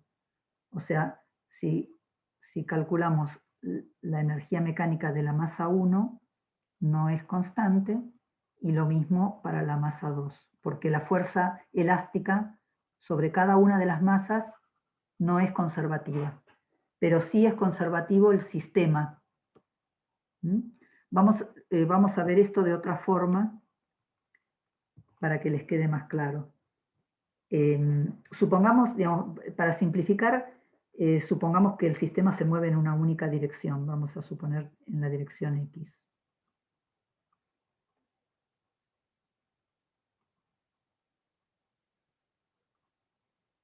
Y tenemos acá el elástico,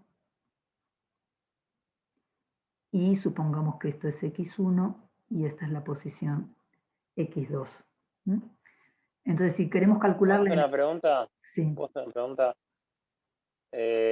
Entiendo, pero ¿cómo un diferencial exacto? No entendí esa parte cuando usted dijo diferencial exacto. ¿Qué quiere decir con diferencial exacto? ¿Se acuerdan que cuando definimos la energía potencial, habíamos dicho que la energía potencial era menos el trabajo de la fuerza conservativa? Que podíamos definirlo como una diferencia de funciones siempre que la fuerza dependiera de la posición, porque, digamos, teníamos la integral de la fuerza conservativa por el desplazamiento. Esto, bueno, era la diferencia de energía potencial, digamos, entre R1 y R2. R2 menos R1. O sea, podíamos definir esta noción de energía potencial siempre que la fuerza conservativa dependiera solamente de la posición, porque en ese caso podemos decir que, digamos, que si es un diferencial exacto, podemos escribirlo como una diferencia de dos funciones evaluadas en los extremos de la integral, solamente en ese caso. En este caso, si queremos escribir la energía potencial para este sistema, esto va a ser 1/2 de K por R12 menos L0 al cuadrado. O sea, si calculo acá el trabajo total, digamos, entre 1 y 2, lo puedo escribir como la energía potencial porque es un diferencial exacto. O sea, puedo integrar esta función, que es menos K por R12 menos L0 diferencial R12, lo puedo integrar y me da esta expresión. Entonces, eso me dice que la fuerza es conservativa. O sea, cuando es un diferencial exacto, me dice que la fuerza es conservativa. Por eso lo quiero hacer ahora suponiendo que se mueven en la dirección X para simplificar, a ver si lo ven mejor. En este caso, o sea, si solo se mueve en la dirección X, entonces la energía potencial va a ser 1/2 de K por X2 menos X1 menos L0 al cuadrado. Todos ven que esta es la energía potencial elástica de este sistema.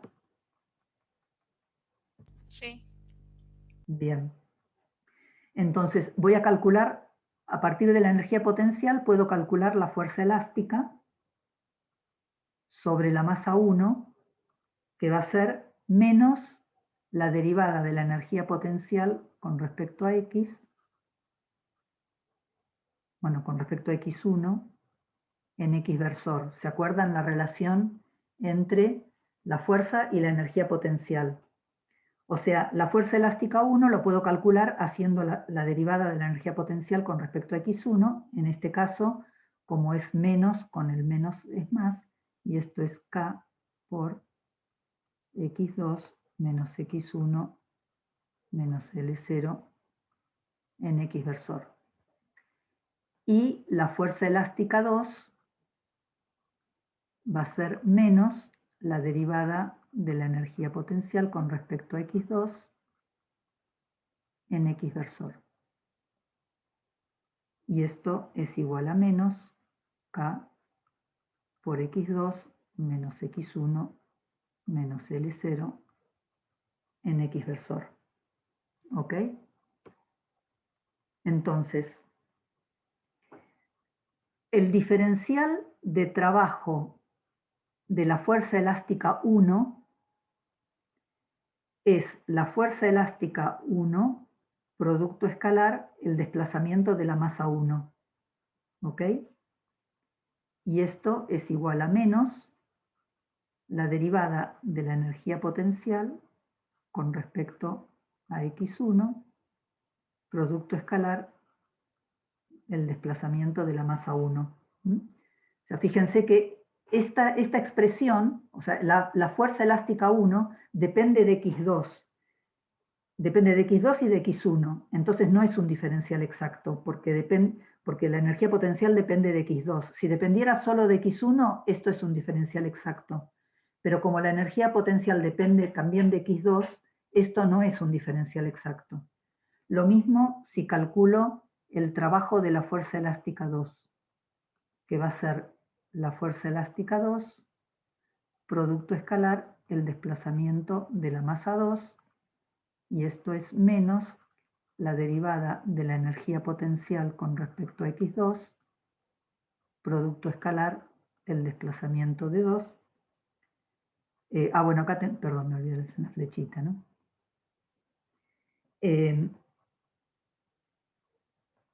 Entonces, bueno, de vuelta, la energía potencial depende de X1 y de X2, entonces esto tampoco es un diferencial exacto. O sea, ni el trabajo de la fuerza elástica 1 es un diferencial exacto, ni el trabajo de la fuerza elástica 2. Pero la suma, si sumo estas dos cosas, o sea, el diferencial de trabajo total, que es el diferencial del trabajo 1 más el diferencial de trabajo 2, esto es igual a menos la derivada de la energía potencial con respecto a X1 por el diferencial de X1 más la derivada de la energía potencial con respecto a X2 por el diferencial de X2, y esto es un diferencial exacto. Esto es el diferencial de la energía potencial. O sea, la energía potencial depende de X1 y X2. Pero si calculo el trabajo de la fuerza elástica 1, no es un diferencial exacto porque depende de X2. Y lo mismo si calculo el trabajo de la fuerza elástica 2. No es un diferencial exacto porque depende de X1. Pero la suma de los dos sí es un diferencial exacto. Es el diferencial de la energía potencial que depende de X1 y X2. ¿Está bien? O sea, esos serían como derivadas parciales. Claro, exacto. Sí, Ok, está bien. ¿Está bien? Profe, ¿a qué se refiere con diferencial exacto? Eso, digamos, con que si tengo una función cualquiera que depende de varias variables, en este caso de x1 y x2, el diferencial de la función es la derivada de la función con respecto a una de las variables por el diferencial de x1 más la derivada de la función con respecto a la otra variable por x2.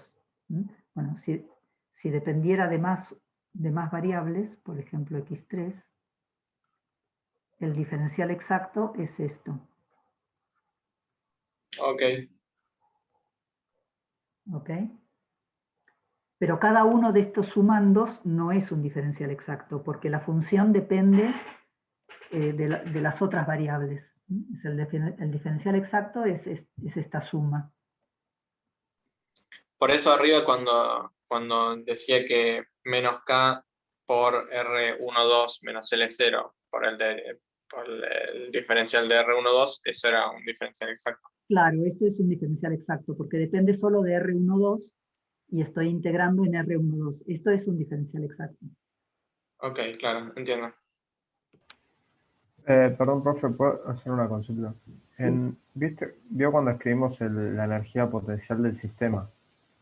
Sí. Que es un medio K. Eso no habría que multiplicarlo por 2, porque es para cada una de las masas y habría que sumar las dos energías potenciales. No, la energía potencial es la energía potencial elástica del resorte. No, es la energía potencial del resorte.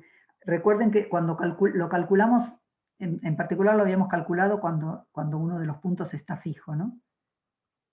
Pero esto es lo mismo, o sea, es la energía potencial asociada al resorte, no tiene que ver con las masas.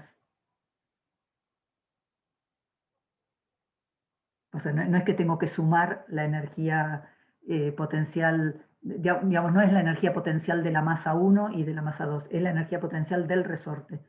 Entonces, siempre es un medio de K por la elongación al cuadrado.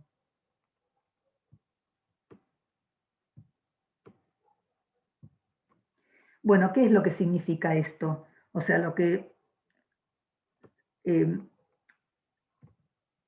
sistema de la masa 1 más la masa 2 es un sistema conservativo porque el resorte tiene una cierta energía, o sea, el resorte tiene una cierta capacidad para realizar trabajo, y esa energía se la entrega completa, o sea, se la entrega totalmente a M1 y a M2, o sea, hace trabajo sobre M1 y M2 entregándole su energía. La energía que le entrega al sistema de M1 más M2 es constante, pero no es constante la energía que le entrega a M1 y a M2 individualmente. O sea, es constante la energía que le entrega al sistema de M1 más M2, pero no la que le entrega a cada una de las masas por separado. ¿Ok? Bueno, y por último, vamos a calcular si se conserva o no se conserva el impulso angular de este sistema. De vuelta, nuestro sistema eran las dos masas y el resorte. Perdón, el sistema es el de las masas. M1 y M2, este es nuestro sistema. ¿Se conserva o no se conserva el impulso angular? Depende de dónde lo estés tomando. Depende qué. Que tenés que primero decir desde dónde lo estás tomando, ¿no? Bueno, ¿y desde dónde lo tomamos? Desde el centro. Lo podés tomar en el centro del... Ah, pero no es parte de tu sistema, ¿no? El resorte. O sea, esto se está moviendo, ¿no? O sea, se está moviendo, el punto central, digamos, del resorte se está moviendo. Entonces no es un buen centro de momentos. El centro de masas, tal vez. Claro, acá el único buen centro de momentos es el centro de masa. Porque cualquier otro punto se está moviendo, o sea, esto se está moviendo en varios sentidos. Entonces, bueno, en realidad las fuerzas la fuerza elástica, tanto la fuerza elástica 1 como la 2, son fuerzas centrales, con respecto a cualquier punto que esté entre M1 y M2, pero no son puntos fijos, entonces no son buenos centros de momentos. El único buen centro de momentos es el centro de masa. ¿Ok? Y entonces, ¿qué pasa con el impulso angular con respecto al centro de masa? Bueno, va a ser nulo, porque también son paralelos a los vectores de impulsión. Porque están contenidas, las fuerzas están contenidas en la dirección del resorte. Bien, perfecto. O sea que en principio es constante porque no hay momento. Eso, constante, perdón. Okay. No hay momento de fuerzas externas con respecto al centro de masa. Bien. Son fuerzas centrales, así que también va a ser 0. Bueno, no sé si hay preguntas. Yo en principio dejaría acá porque así pueden terminar bien con la práctica. Y como les dije, la próxima clase no voy a dar teórica, así está toda la clase de consultas. Pero bueno, no sé si tienen preguntas. Sí, perdón, yo tengo una duda cortita sobre esto último del centro de momento. Por ejemplo, si yo no podría tomar centro de momento en alguna de las masas. Se está moviendo, o sea, podés tomarlo, pero no te va a decir nada con respecto a la conservación del impulso angular. O sea, uno puede tomar cualquier centro de momento, pero si querés ver si se conserva o no se conserva el impulso angular y querés mirar solamente el momento de las fuerzas externas, entonces tenés que elegir algún punto o que esté quieto o que sea el centro de masa. Si elegís algún otro, va a haber un término adicional, o sea, no basta con mirar el momento de las fuerzas externas con respecto a ese punto, sino que va a depender de cómo se mueve ese punto. O sea, acuérdense que cuando dedujimos la ley de conservación del impulso angular, vimos que si el centro de momento se está moviendo, entonces no basta con mirar el momento de las fuerzas externas con respecto a ese punto, sino que hay que tener en cuenta también el movimiento de ese punto y calcular el producto vectorial de la posición de ese punto por el impulso lineal. Entonces, con respecto a la conservación, no te va a decir nada el momento de las fuerzas externas si el punto se está moviendo. Ok, está bien.